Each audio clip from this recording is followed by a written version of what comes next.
All right, well, the DREAM Act, now just a dream. Senate Democrats, some Republicans failing to pass a bill that would have given children of illegals a fast track to citizenship. Under that act, if they graduated from high school, then spent 2 years in college or the military, they would have been on their way. Should America be happy that this bill was put to bed? Michelle Delacroix says yes. She is founder of Mothers Against Illegal Aliens, but Deborah Nutkin disagrees. Deborah is an immigration attorney. Michelle, to you first. You're happy this is dead? Well, yes, the American people were making their calls all day yesterday. We were tying up the phone lines, and we're happy that this happened, although the amount of votes that were against and for, I didn't like that close call. And what the Congress needs to understand is that the ones that voted for this should be looking for a new job for next year, because the people won't forget this. But Deborah, you mentioned something interesting during the break. When it breaks down on the Hispanic vote, maybe Republicans shouldn't forget this.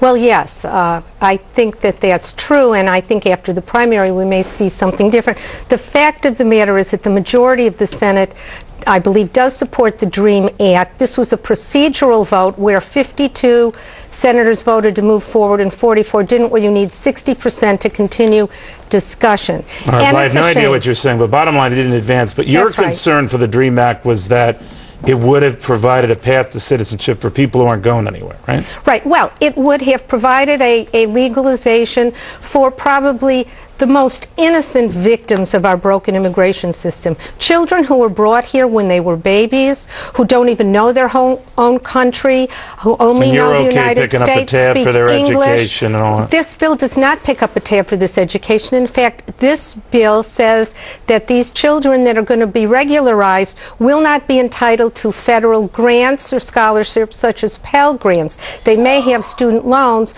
but no cash funding. Well, that's a very big distinction. They're open and able to get student loans, and this legislation would have provided. That's right. And you think they're entitled to that? I think they're entitled to that. All right, Michelle, you don't think so, right?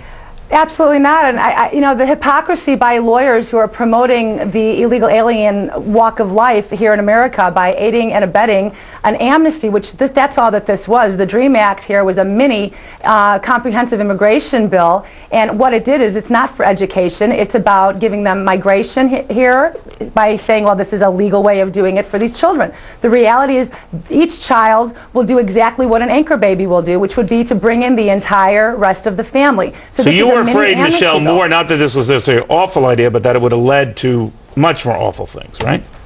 Neil, that's all that this bill was. It was a mini comprehensive immigration bill. Quick response. That's just not true. These children cannot bring parents until they're here for 11 years under this law. And the parents who are here illegally can't get a green card until they go home for 10 years if they so select. Well, it's a moot point. It's dead, right? I think it will raise its head again. All right, you think it will, Michelle. You don't.